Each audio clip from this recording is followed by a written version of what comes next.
Listener discretion is advised. This episode contains depiction of extreme violence and sexual abuse.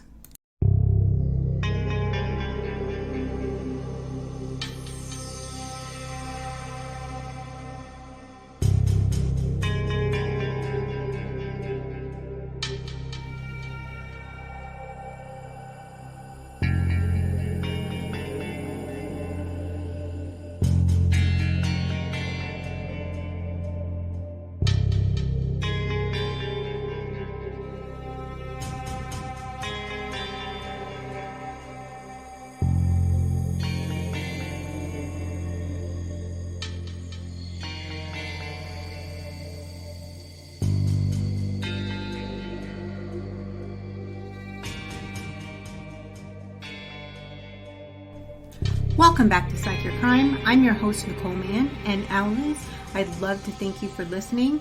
I know I say it every time. I always thought that maybe I would record a few episodes, my family would listen, but every time I check my stats and I see that I have new listeners from around the world, I'm always so grateful. I'd like to say thank you to those listeners from Italy, Germany, Japan for coming back. I see we have some new listeners from France. I'm so excited to have you on here. Right now, I'm currently massively enthralled with Drag Race France. I know there's so much more to your country, but that's what I am watching right now. So glad to have New Zealand back. I'm watching Brokenwood Mysteries are catching up. I know it probably already aired out there. Romania, it's nice to have you. Liberia, it's so great to have you. Welcome, and I hope that you keep listening. If you want to request a crime, you go over to the Patreon. We do have a tier that allows you to request a crime. I'm always happy to hear from you guys. It's at Geek Flossie on Instagram and Twitter. So please, I'm open to any and all feedback, and I'm really happy to hear from you guys. So this week, we are looking into the Ant Hill Gang. They are a cult. I love doing cults because while they may be unique, they always follow a very clear type of template, if you will. So in 2017, Psychology Today did an interview with a journalist about love bombing, described by her as a new phenomenon occurring in online dating. Love bombing is when someone showers you with attention, promising you the world, but when you respond, they then go cold and stop responding to you. But here's the thing. There's nothing new about love bombing. The term and the act has been around since the 1970s, but it's traditionally been described as a practice used by cults and religious organizations. And cults in specific used it in relation to the indoctrination of new recruits. According to a number of different sources, the term love bombing was coined by the Unification Church of the United States, founded by Sun Myung Moon, which is why its members were often referred to as the Moonies. A number of academics have written about love bombing within the cult movement. For instance, Thomas Robbins, in 1984 issue of the Journal of Social Analysis, noted, many elements involved in controversies over alleged cultist brainwashing entail transmillennial conflicts related to alternative, internal versus external perspectives. The display of afflictional toward new, potential converts, or love bombing, which might be interpreted as kindness or an idealistic manifestation of a devotee's belief that their relationship to spiritual truth and divine love enables them to radiate love and win others into their truth, is also commonly interpreted as a sinister or coercive technique. In a 2002 issue of the Journal of Human Relations, Dennis Torish and Ashley Pennington wrote that the practice of love bombing is derived from the interpersonal perception literature and is a form of integration, taken from Edward Jones's book, 1964 book of the same name. They then cite Jones's 1990 book, Interpersonal Perception. There's a little secret or surprise in the contention that we like people who agree with us, who say nice things about us, who seem to possess such positive attributes as warmth, understanding, and compassion, and who would go out of their way to do things for us. Torish again, and this time with Nahid Vaca, in a 2000 issue of the Journal of Leadership, noted that cults use love bombing as an emotionally draining recruitment strategy, and that it is a form of positive reinforcement. More specifically, they noted that cults make a great ceremony of showing individual consideration for their members. One of the most commonly cited cult recruitment techniques is generally known as love bombing. Prospective recruits are showered with attention, which expands to affection and then often grows into plausible simulations of love. This is the courtship phase of the recruitment ritual. The leader wishes to seduce the new recruit into the organization's embrace, slowly habituating them to its strange rituals and complex belief systems. At this early stage, resistance will be at its highest. Individual consideration is a perfect means to overcome it by blurring the distinctions between personal relationships, theoretical constructs, and bizarre behaviors. More recently, the practice of love bombing has been used in other contexts, such as by gang leaders and pimps as a way of controlling their victims. This was outlined in a 2009 book, Gangs and Girls, Understanding Juvenile Prostitution by Michael Dorayas and Patrice Corveau. And within this context of everyday dating and online dating, one article that has been cited a lot in the press relating to the use of love bombing in day-to-day relationships is a popular article written for Psychology Today by Dr. Dale Archer. He noted that notorious cult leaders Jim Jones, Charles Manson, and David Koresh weaponized love bombing, using it to con followers into committing mass suicide and even murders. Pimps and gang leaders use love bombing to encourage loyalty and obedience. Dr. Archer says that love bombing works because humans have a natural need to feel good about who they are, and often we can fill this need on our own. He says that there are times of high susceptibility to being love bombed, such as losing a job or going through a divorce. Irrespective as of why or where the susceptibility has arisen, Archer claims that love bombers are experts at detecting low self-esteem and exploiting it. He then goes on to claim that the paradox of love bombing is that people who use it aren't always seeking targets that broadcast insecurity for all to see. On the contrary, the love bomber is also insecure, so to boost their ego, the target must at least seem like a great catch. Maybe she's a beautiful woman who's lonely because her beauty intimidates people. Or maybe he's a guy with a great career whose wife just left him for his best friend. Or she's the hard-nosed businesswoman who's avoided marriage and motherhood because her childhood was traumatic. On paper, these people are attractive, but something makes them doubt their value. Along comes the love bomber to show them with affection and attention. The dopamine rush of this new romance is vastly more powerful than it would be if the target had a healthy self-esteem. Because the love bomber fills a need the target can't fill on their own. My own expertise on love bombing is limited, to say the least. There's no evidence that love bombing is either addictive or compulsive, and it is simply a specific behavior that may be repetitive and habitual, but is not something that would be done compulsively or is addictive. Now, my personal experience, I have been part of a religion that some people consider as a cult. It didn't last long. I like to say I didn't really drink the Kool-Aid, so very quickly the cracks came through. Maybe about 6 months in, I recognized that I was being used because I was a person of color. And that was when I chose to walk away, and it was not very simple. I was not allowed to just walk away. I did end up moving for my own reasons. And when I did move, I want to say maybe about a month after I moved to another state, I moved all the way across the country. Their missionaries showed up on my doorstep trying to get me back in. So it was really scary.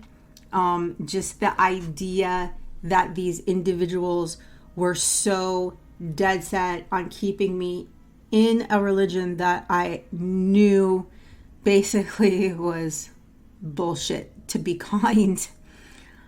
I don't know of any psychological research that has been done on love bombing in relation to dating specifically. But as noted above, the concept is not new, and it has been in academic literature since the 1970s in relation to indoctrinating individuals into cults. Love bombing is a manipulative strategy to make individuals more emotionally pliable.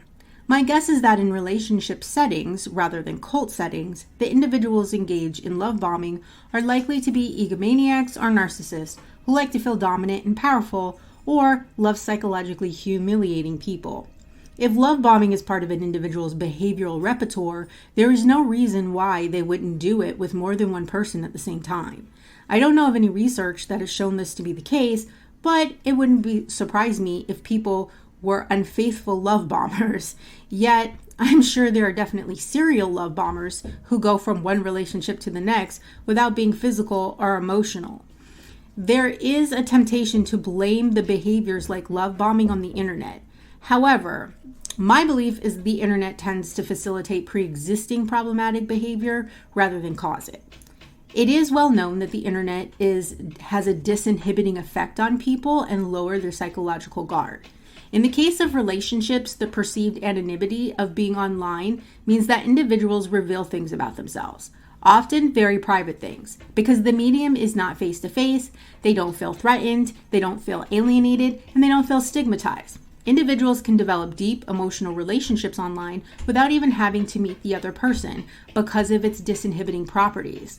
Consequently, online methods of communication are another tool in a love bomber's armory. Initially showering their professed love for someone, and they can happen 24/7, something which couldn't have happened in the days prior to online ambiguity. There are also questions about whether love bombing intersects with sex addiction and love addiction.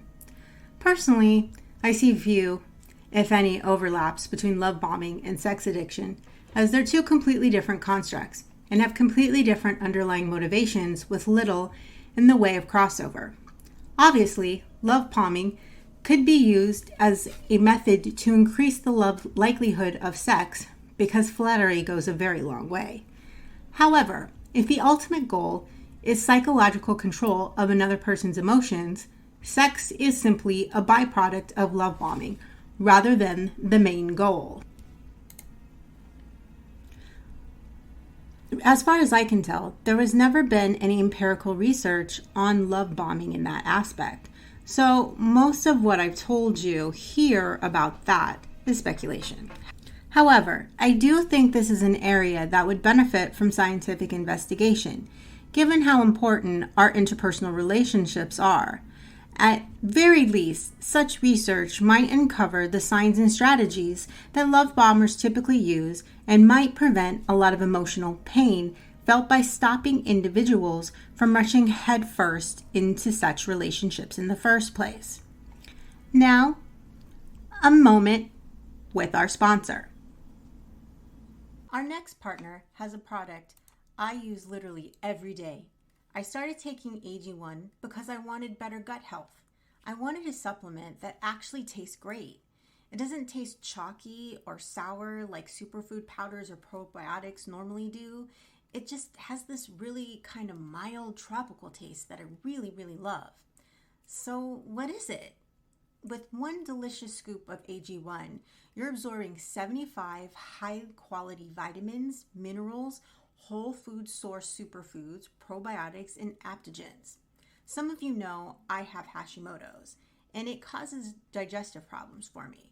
So I've tried a lot of different probiotics, and this is one of the best tasting ones I've ever tried. I just drink it in the morning with breakfast, and tons of people take different kinds of multivitamins. And it's important to choose one with high quality ingredients that your body will actually absorb. So I figured, hey, why not just drink it? For every purchase, they donate to organizations helping to get nutritious food to kids in need, including No Kid Hungry here in the US. Right now, it's time to reclaim your health and arm your immune system with convenient daily nutrition. It's just one scoop and a cup of water every day. That's it. No need for a million different pills and supplements to look out for your health. And to make it easy, Athletic Greens is going to give you a free 1-year supply of immune-supporting vitamin D and 5 free travel packs with your first purchase. All you have to do is visit athleticgreens.com/emerging. Again, that's it. athleticgreens.com/emerging to take ownership over your health and pick up the ultimate daily nutritional insurance. Roch Thériault was born on May 16, 1947 in Saguenay, Quebec, Canada, into a French-Canadian family and raised in the Thetford mines. His memoirs claim that his father would beat him so brutally as a child that it would cause scarring on his internal organs. However, as is the case with most cult leaders, Thériault was a pathological liar, so it can be hard to tell exactly what his childhood was like.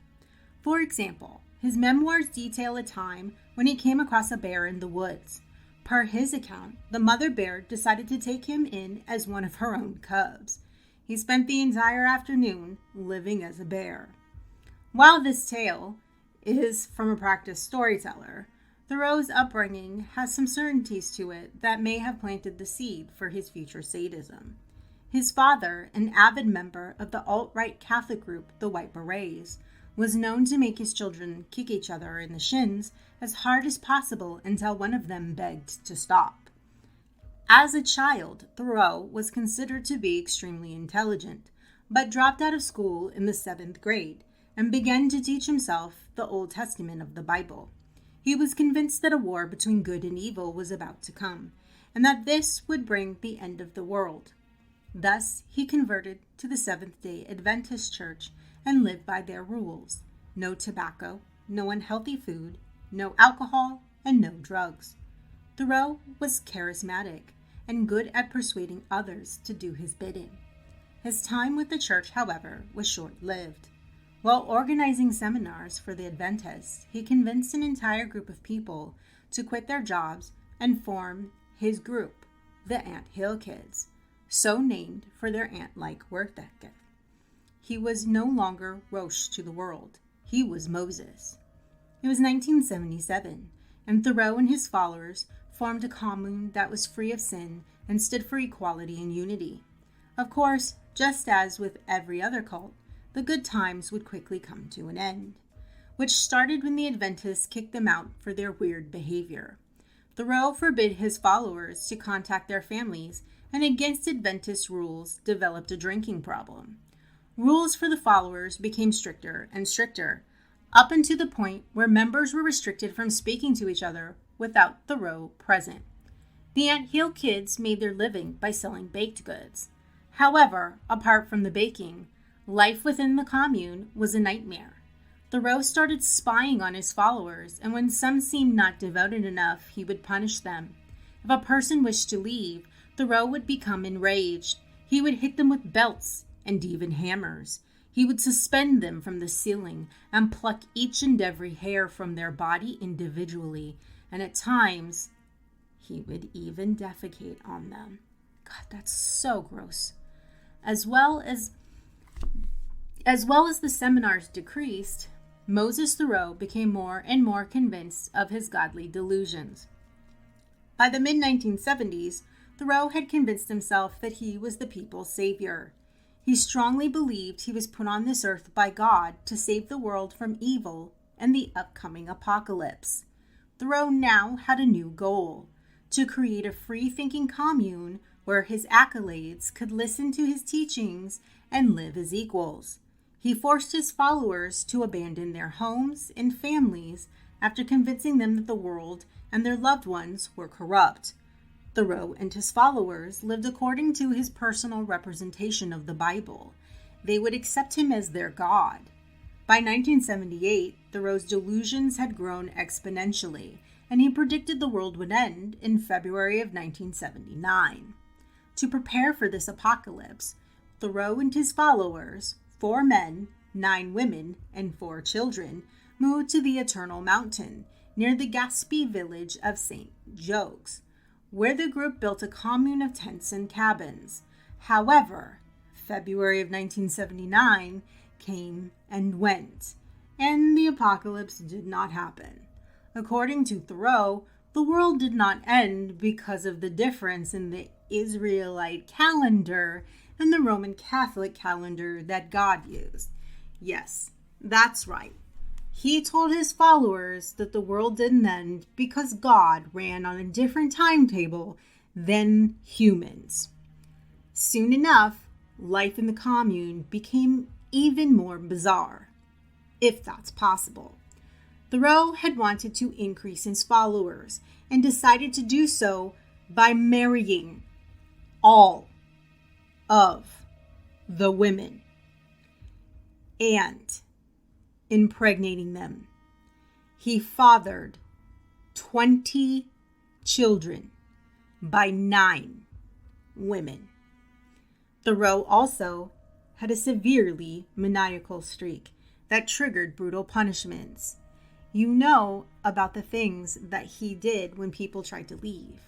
Well, in 1981, he went after a child.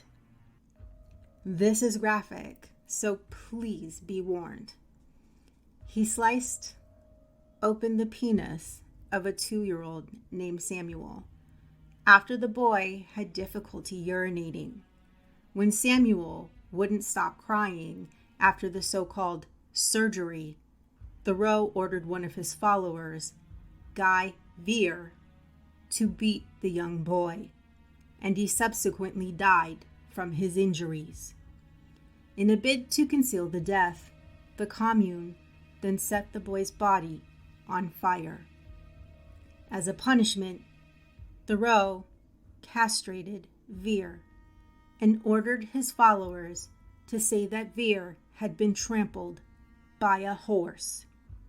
Nevertheless, the truth came out, and the police raided the commune and discovered the charred remains of the poor child Samuel. Thériault and 8 others were arrested and charged with criminal negligence, causing bodily harm. They were eventually subsequently released. Following the release, Thériault and his followers established a community near Burnt River, Ontario. Here, Thériault ruled over his followers, including 26 children, most of whom were his own, and his remaining followers who, somehow through all of this, remained loyal. Here, his followers supported themselves by making maple syrup, preserves, bread, and smoking fish. While initially the commune appeared to mesh with the community, Thériault began drinking heavily, and his drinking increased. And with this, so did his violence. He exerted total control over his followers in extremely cruel ways, and they were weak, both physically and mentally, far too so to escape him. He forbid them from speaking to each other and conducted gladiator-style tournaments. During these tournaments, Thériault would force his followers into a dirt ring and make them fight. He became increasingly paranoid that his followers were thinking of leaving, and thus became more and more violent. Thériault's first hint of all of this was when he started hitting the followers with belts, and then, just like before, went to hammers, and then went even further with axes. Thériault even had his followers prove their loyalty by breaking their own legs, just like in Misery, with a sledgehammer. In addition, he ordered his followers to sit on lit stoves and even go so far as to shoot each other. And worst of all, if you consider this to be worse, cut off each other's toes. Thériault then took to sexually abusing them. Even the children weren't exempt from the violence or sexual abuse. They would be stripped naked and whipped if one of them supposedly misbehaved. Thériault even nailed one of them to a tree and forced the other children to throw rocks at them. Who thinks of these things? What kind of person comes up with something like this, especially to do to a child? Then, one evening during a blizzard, a mother, so terrified for her newborn child, decided it was best if she hid the baby outside, hoping that it would escape from Thériault's violence. But, as you probably guessed, the baby froze to death from the cold. This death, however, led to an investigation in 1987. 14 children were removed from the compound and placed into foster homes. While this should have ended the regime, Children's Aid were only interested in saving the children and not in seeking justice for the entire commune. So it continued with 2 men and 8 women. Following the removal of the children, Thériault became even more violent. While drunk, he believed he was a doctor who could perform medical acts. And one evening, he placed a rubber band around the testicles of a follower. His scrotum became swollen and infected after 8 hours. And then Thériault removed the testicle and cauterized the wound with a hot iron. I'm trying very hard to remain as not upset or disturbed as I can, but this is really, really bothering me and disturbing me, so I'm trying not to let that show in my voice, but this is actually really disturbing me. Then in September of 1988, he ordered Solange Boulard onto a kitchen table and stripped her naked. Earlier in the day, she had complained about a sore stomach. Thériault punched Boulard in the stomach, and then... Okay, I'm going to need a second. This is a little much. Then he shoved a plastic tube up her rectum and performed an enema of molasses and olive oil. That's awful. That's absolutely horrific. But it somehow gets worse. He then made an incision on the side of her abdomen. Oh, dear Lord. And then pulled out a section of her intestine with his bare hands. He then ripped a piece of the intestine out and stuffed... Oh, why though? Why? Stuffed the rest back in her abdomen. He then stitched her back up. Yes, she's going to die of an infection. Oh, how? How? She remained alive and in agony until the next... Yes, she did die. The next day when she died. Most likely because of digestive chemicals leaking into her abdominal cavity. That is what happens when you rip off a piece of the intestine and do not stitch it back up. Wow. I only know this because my father actually had his intestine burst and he had digestive fluid leaking into his body, so he almost died. Thériault next claimed that he had the ability of resurrection. He ordered his followers to remove Boulard's uterus and saw off a portion of her skull so that, oh, why though? Why? Oh, why? So he could ejaculate into her brain and bring her back to life. However, as you probably guessed, this did not work. Thériault instead ordered his followers to bury her on the grounds of the commune.